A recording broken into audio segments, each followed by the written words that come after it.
Bonsoir Louis Boyard, vous êtes Bonsoir. député NUPES LFI du Val-de-Marne. Merci beaucoup d'être avec nous ce soir. Christophe Barbier et Anna Cabana sont à mes côtés pour vous interviewer.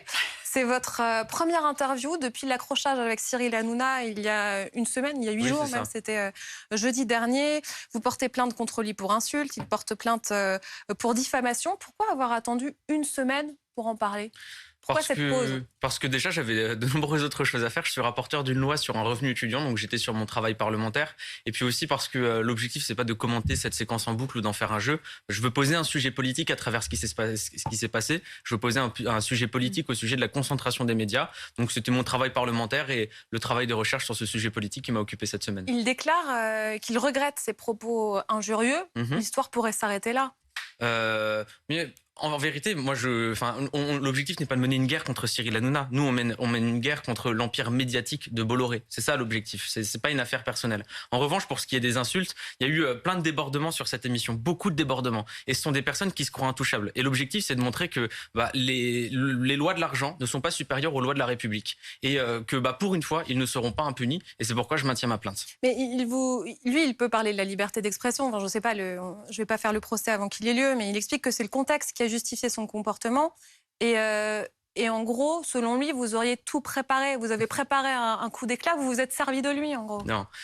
Déjà, premièrement, on insulte que la personne soit élue ou pas élue. On n'insulte pas quelqu'un en direct sur un plateau de télévision. On n'insulte pas quelqu'un tout court. Est-ce que vous pouvez répondre à cette question ? Est-ce que c'était préparé ? Vous aviez préparé de vous servir de son émission ? Absolument pas. Mais personne ne peut prévoir qu'il allait réagir comme ça. Mais en vérité, il a dit tout haut ce que beaucoup font tout bas. C'est-à-dire que vous n'aviez pas prévu de parler de Vincent Bolloré sur le plateau de Cyril Hanouna. L'objectif, c'était d'expliquer que... Je vous explique. L'objectif, c'était d'expliquer que les milliardaires qui appauvrissent la France sont les mêmes milliardaires qui appauvrissent l'Afrique. J'ai donné l'exemple de Pouyanné, PDG de Total, qui mène un projet absolument climaticide et d'atteinte aux droits humains en Ouganda. J'ai aussi parlé de Bolloré, parce que Bolloré a un empire en Afrique, un empire qui écoule de business coloniaux. Donc c'est ce que vous dites, vous étiez venu pour en parler. Vous aviez prévu de faire ça. J'avais prévu de donner des exemples, mais ce qui n'était absolument pas prévu, c'était la censure. Parce que au fond de moi, je croyais que l'on pouvait encore parler à peu près de ce que l'on voulait à la télé. Et il a montré que non. Et il a mis le doigt sur un sujet très grave. Mais Louis Boyard, 8 milliardaires possèdent 90% des médias et il y a une forme de censure et d'autocensure. Louis Boyard, vous connaissez très bien Cyril Hanouna, vous avez bossé sur son plateau, vous savez très bien qu'il y a des choses qu'on ne peut pas dire sans s'attirer des réactions assez violentes de sa part. Donc, de ce point de vue-là, vous pouviez avoir imaginé que vous alliez déchaîner Cyril Hanouna. Non. Parce que non, vraiment non. Non, sincèrement non. Au moment où j'ai parlé de Bolloré, parce qu'évidemment quand j'ai fait mes recherches, j'ai regardé de quoi étayer mon propos et j'ai vu Bolloré, il est propriétaire de la chaîne. Je me suis dit il est propriétaire. Vous ne le saviez pas avant ? Non, je savais qu'il était propriétaire de la chaîne. Oui. Et je me suis dit peut-être que ça va pas leur plaire, mais ils vont pas te censurer. Ils vont peut-être t'envoyer. Mais heureusement que je prépare mes sujets. Non, vous aviez travaillé là-bas dans cette émission. J'avais travaillé. Donc Bolloré a été votre patron avant. Non, mon patron c'était H2O. Non mais parce que vous connaissiez vous le sujet du Cameroun et des 145 et puis vous ne saviez pas qui était Vincent Bolloré quand vous travailliez pour lui ? Remettons un peu les choses, l'église au milieu du village, comme on dit. Je sais qui est Vincent Bolloré et je sais que vous avez 8 milliardaires qui possèdent 90% des médias de ce pays. Ça, je le sais depuis toujours. Au moment où j'ai voulu expliquer... tant que Vincent Bolloré vous paye, ça vous pose pas de problème. Quand vous ne travaillez plus pour lui, ça devient un problème. Non, mais vous comprenez que ce soit une question. Non, je suis pas d'accord. Parce que à chaque fois que j'ai été là-bas, d'ailleurs, j'ai même été ici. J'ai été ici. Et à chaque fois, c'était pour tenir des lignes politiques comme je l'ai toujours fait. Moi, je suis comme d'autres. Je mène une bataille culturelle. Je mène un combat politique. Et je l'ai mené partout où c'était possible de le mener. Et je l'ai mené là-bas. Et là-bas, c'était dans un moment où il faisait une propagande absolument inouïe pour Zemmour. Et j'étais là-bas pour tenir tête, pour laisser dire que non, le racisme et l'islamophobie ne sont pas des opinions. Et alors, je suis étonné de voir que certaines personnes me disent « Mais vous saviez que c'était Bolloré le propriétaire de la chaîne ? Vous saviez que les gens allaient être violents avec vous ? Pardon, je ne le savais pas. Et si vous le saviez que ça allait avoir une réaction violente, alors je vous interpelle. Pourquoi est-ce que vous trouvez que ce n'est pas un problème ? Vous avez 8 milliardaires qui possèdent 90% des médias. Une forme de censure et d'autocensure généralisée qui s'opère. Pourquoi est-ce que personne ne veut prendre le sujet des médias et dire que 90% des médias, vous oubliez l'audiovisuel public quand même. Je vous parle. Qui n'est pas propriété de... Oui, mais attendez, même sur l'audiovisuel public, c'est compliqué de critiquer Macron. Par ailleurs, quand vous écoutez certaines radios, non, vous voyez que c'est pas compliqué. Sur l'audiovisuel public, c'est compliqué. On n'est pas là de parler de l'audiovisuel public. Par ailleurs, être propriétaire, c'est pas interdit. C'est pas parce qu'on est propriétaire qu'on fait de l'intervention éditoriale. Tout à fait. Mais vous avez raison. Il y a des actionnaires qui laissent libre et qui ont parfois d'ailleurs des médias très différents, des médias qui ont des lignes éditoriales très différentes. Bien sûr. En fait, on a aujourd'hui déjà Bolloré est un milliardaire qui est assez particulier parce que j'utilise ces mots. Il mène une guerre civilisationnelle selon lui. Et il utilise ses chaînes télé pour faire infuser une ligne politique. En revanche, juste pour terminer, vous avez raison sur quelque chose. C'est que si jamais des gens veulent posséder des chaînes, pas de problème. Le problème, c'est qu'un milliardaire possède une chaîne à lui tout seul. C'est pourquoi le 24 novembre, la France Insoumise va proposer une loi qui permet d'empêcher la concentration des médias. Autrement dit, ce sera impossible pour un milliardaire de posséder plus de 20% d'un média. Et comme ça, vous permettez le pluralisme. Vous comprenez bien qu'on peut relier votre coup d'éclat à cette proposition de loi qui arrive la semaine prochaine, jeudi prochain très exactement. Donc, on peut imaginer que vous avez quand même réfléchi, anticipé, prémédité. Je trouve l'interrogation, la question que vous pouvez poser est légitime, mais est-ce que vous pensez sincèrement que je m'étais dit que j'allais arriver et me faire insulter comme je me suis fait insulter ? Et d'ailleurs, si vous me questionnez sur la loi, moi je suis rapporteur d'une loi qui permet de donner un revenu étudiant. La loi sur la concentration des médias, c'est Clémentine Autain et Sarah Legrain qui la portent. Il y avait donc d'autres moyens de parler de cette loi que d'aller peut-être faire ce coup d'éclat. C'est vous qui tirez la conclusion que... Écoutez, Raquel Garrido, justement, je ne sais pas si c'est votre amie. Oui, c'est ma collègue, c'est ma camarade. En tout cas, elle aussi, elle s'interroge. Olivier Truchot l'interrogeait sur Cyril Hanouna. Écoutez. Il s'est senti trahi parce que il n'avait pas invité Louis Boyard pour parler de ça. Il pense que Louis Boyard, en fait, a abusé de son amitié, du fait qu'il avait travaillé dans cette émission pour faire un coup politique. Est-ce que c'était un coup politique de la part de Louis Boyard ? Je pense que Louis Boyard a testé quelque chose. Il a cassé un code. Donc il l'avait prévu, c'était pas spontané. Il me semble que oui, ça me paraît assez évident. Vous soutenez votre collègue dans ce qu'il a tenté ? Comment dire, je trouve que c'était un exercice périlleux qui, au final, a provoqué une escalade dont il n'est pas le responsable. Il faudrait savoir, c'est la faute de Louis Boyard ? Non, c'est pas la faute. Le ton avec lequel répond Cyril Hanouna n'est d'évidence pas la faute de Louis Boyard. En tout cas, elle pense quand même que vous l'avez prévu, le coup. Histoire de mettre les choses à plat. Est-ce que j'avais préparé une liste de milliardaires pour étayer mon propos ? Oui. Est-ce que je m'attendais à ce que ça fasse un coup d'éclat comme ça a fait un coup d'éclat ? Non. Est-ce que vous avez le droit de croire que c'est le cas ? Oui. Mais si jamais c'était le cas, je vous dirai la vérité. Moi, je suis honnête en vous disant que je ne m'attendais pas à avoir cette réaction. On a Cyril Hanouna qui a réagi d'une manière qui permet de montrer un autre sujet dont on peut parler. Moi, en ce moment, je parle de 3 sujets. Du problème des milliardaires qui appauvrissent la France et l'Afrique, de ma proposition de loi pour un revenu étudiant, et du fait du coup d'éclat de Cyril Hanouna, je parle de concentration des médias. Après, si jamais vous voulez croire que c'était préparé, croyez-le, mais je vous assure que c'était pas le cas. Et quand vous entendez Raquel Garrido vous défendre du bout des lèvres, ça vous fait quoi ? Non, j'ai regardé toute l'interview. Elle ne m'a pas défendu du bout des lèvres. Elle a eu des propos extrêmement clairs. Quand même. Ouais. Non, pas du tout. Et Raquel Garrido a dit des choses que je partage. C'est vrai qu'une des complexités de cette affaire, c'est que vous avez été comme elle chroniqueur de cette émission, donc par l'entremise d'une société de production, employé de l'Empire Bolloré. Est-ce qu'à l'époque, vous avez hésité en vous disant, est-ce que je participe pas à un système que je dénonce ? Mais à partir du moment... vous avez hésité ? Mais à partir du moment où vous avez 8 milliardaires qui possèdent 90% des médias, se pose la question de où avoir une expression publique. Après, je vais vous répondre sur votre question. Bien sûr que c'est pas des terrains qui sont faciles. Et pour moi, l'ADN de la gauche, c'est justement d'aller sur les terrains pas faciles, sur les ronds-points, sur les marchés, d'aller à la sortie des usines et aller tenir tête dans des endroits qui nous sont pas forcément favorables. C'est une bonne chose. C'est quelque chose qu'il faut faire. Ça s'appelle mener la bataille culturelle, et c'est une bataille qu'a menée Raquel Garrido, que j'ai menée aussi et qu'on continue de mener à l'Assemblée nationale et ici aussi. Cyril Hanouna vous porte plainte contre vous pour diffamation. Il y a plusieurs de vos propos qui sont listés, notamment vous l'accusez de participer à la montée du racisme en France, et vous dites aussi qu'il fait le jeu d'Éric Zemmour. Vous maintenez ces propos ? Je maintiens ces propos. Ça se base sur quoi ? Mais écoutez, 52, il a favorisé l'extrême droite. Il y a des études qui le montrent. 52% du temps, l'extrême droite était présente sur ces plateaux. Combien de fois des propos racistes ? Vous étiez sur son plateau. Combien de fois des propos racistes et islamophobes ont été tenus sans que ce soit repris ? On en est aujourd'hui réduit à devoir rappeler que le racisme et l'islamophobie ne sont pas des opinions politiques, mais des délits. Combien de fois est-ce qu'il a banalisé un Éric Zemmour et même une Marine Le Pen ? Regardez le traitement de Bardella 2 jours avant. Oui, Cyril Hanouna participe à la banalisation de l'extrême droite. Et je terminerai en disant qu'il ne le fait pas innocemment. Bolloré le dit de lui-même, et d'ailleurs c'est le propriétaire de CNews. Bolloré mène une guerre idéologique avec les médias qu'il possède. Et quand Jean-Luc Mélenchon avait été écarté d'une émission de service public qui ne voulait que quelques candidats, c'est chez Cyril Hanouna qu'il avait trouvé une tribune. Mais parce que c'est exactement ce que je vous dis, c'est que partout où on peut aller mener la bataille donc il y a du culturelle, pluralisme. Il faut aller mener la bataille culturelle. Il y a du pluralisme. Mais il n'y a pas de pluralisme sur Touche pas à mon poste. Sur Touche pas à mon poste, regardez l'émission qu'ils ont fait pendant 2 heures avec uniquement des personnes qui étaient là en train d'appuyer Cyril Hanouna et de prier Bolloré. Pardon de vous dire que ce n'était pas un bel exemple de pluralisme. Et quand Cyril Hanouna dit qu'il vous a tout appris, est-ce qu'au fond vous êtes, vous êtes un enfant Hanouna, vous Cyril répondez Hanouna quoi? m'a jamais appris à faire des manifestations ou à mener des luttes sociales. Non, mais à faire de la télévision et à faire du buzz. Mais vous lui devez beaucoup peut-être.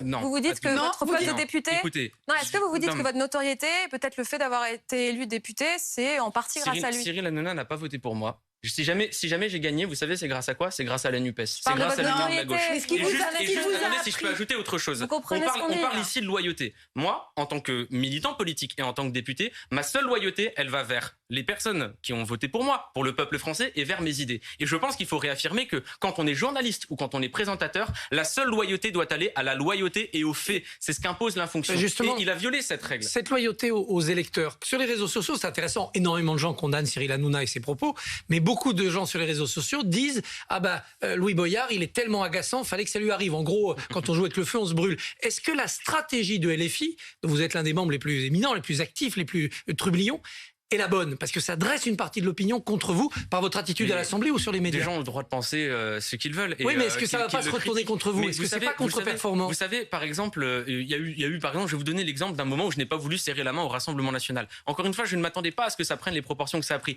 Mais ça a permis de redonner une idée. De dire que si jamais Jacques Chirac et Simone Veil s'étaient trouvés dans cette situation, même eux qui sont des personnalités de droite, auraient dit non, là on ne le fait pas. Et ça s'appelle mener des batailles culturelles. C'est notre rôle en tant que militant politique et en tant que député. La question qu'on a écrite, Hanouna fait-il monter le racisme en France?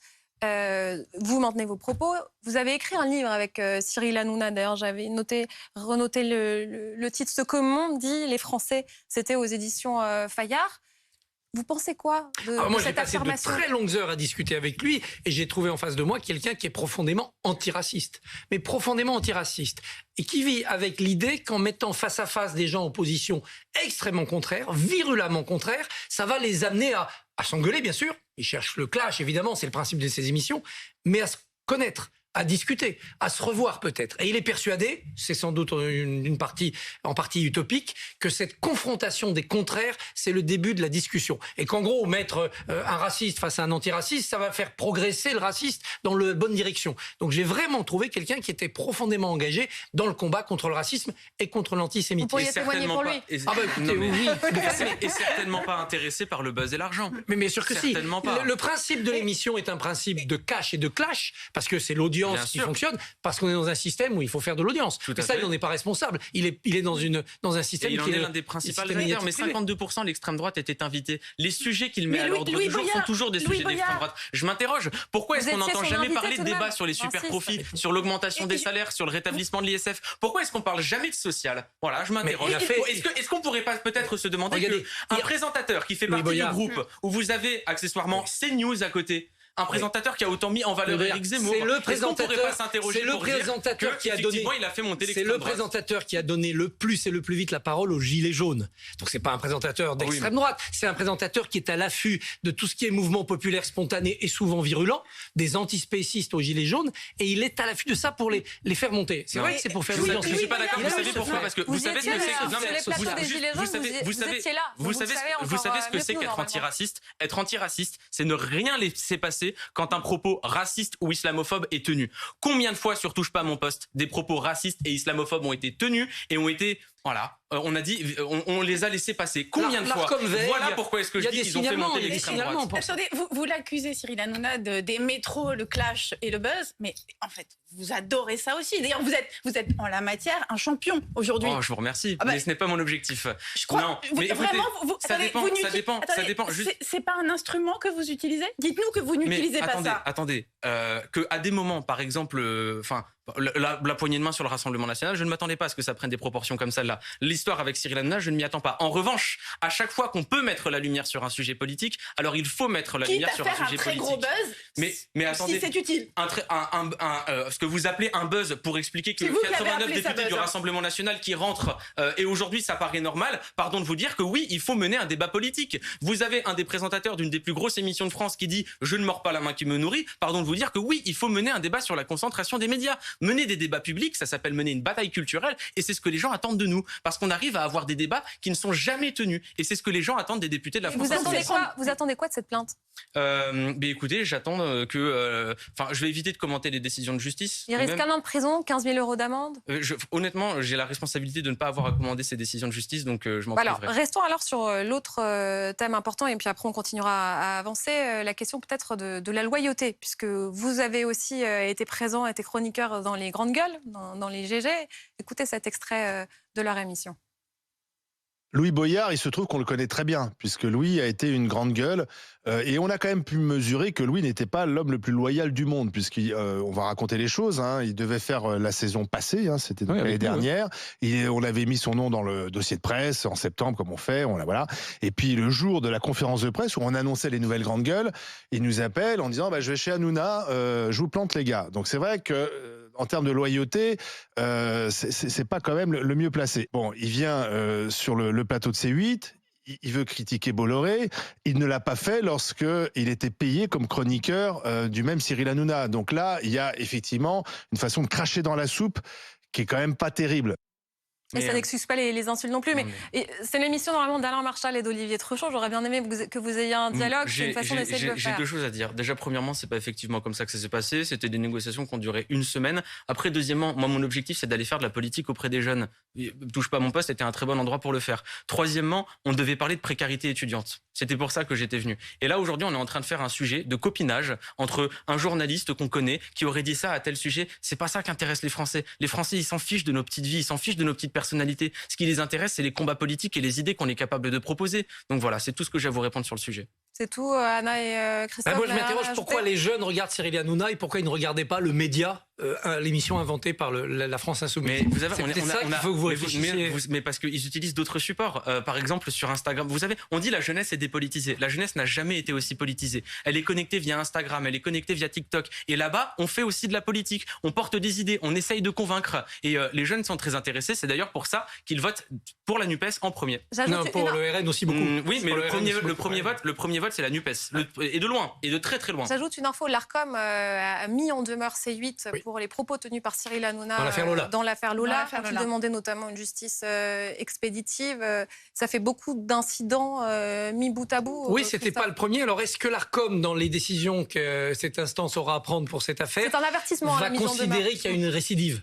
Parce que ça aussi, ça compte dans le jugement qui est porté sur les chaînes. Il peut y avoir des sanctions sur le chiffre d'affaires publicitaire, sur l'écran noir. Donc l'ARCOM a cet arsenal-là entre ses mains. Et vous l'avez eu, vous, depuis? Non, je ne l'ai pas eu depuis. Non, mais vous pensez qu'il regrette? C'est ce qu'il a dit, en tout cas. Il regrette les propos, il l'a dit. Je pense qu'il est sincère parce que c'est un homme éruptif aussi. Et donc parfois, il revient sur ses propos. Après, je pense qu'il a une vision de la construction d'un projet d'émission qui est incompatible avec ce que les élus de la France Insoumise veulent faire du porte-avions audiovisuel qui est le leur. Et j'aimerais juste terminer sur quelque chose. J'avais demandé à Cyril Hanouna, qui dit qu'on peut tout dire sur son émission, est-ce qu'il est prêt à organiser un débat sur les agissements de Bolloré en Afrique? Je n'ai toujours pas eu de réponse, donc je relance ma proposition. Encore un point, ça occupe l'actualité, c'est important. Plus de la moitié des rescapés de l'Océan Viking, soit 123 migrants, se sont vus, alors on dit remis en liberté parce qu'en fait la justice s'est dessaisie, c'était impossible de traiter tous ces dossiers. On a raconté tout à l'heure cette journée chaotique.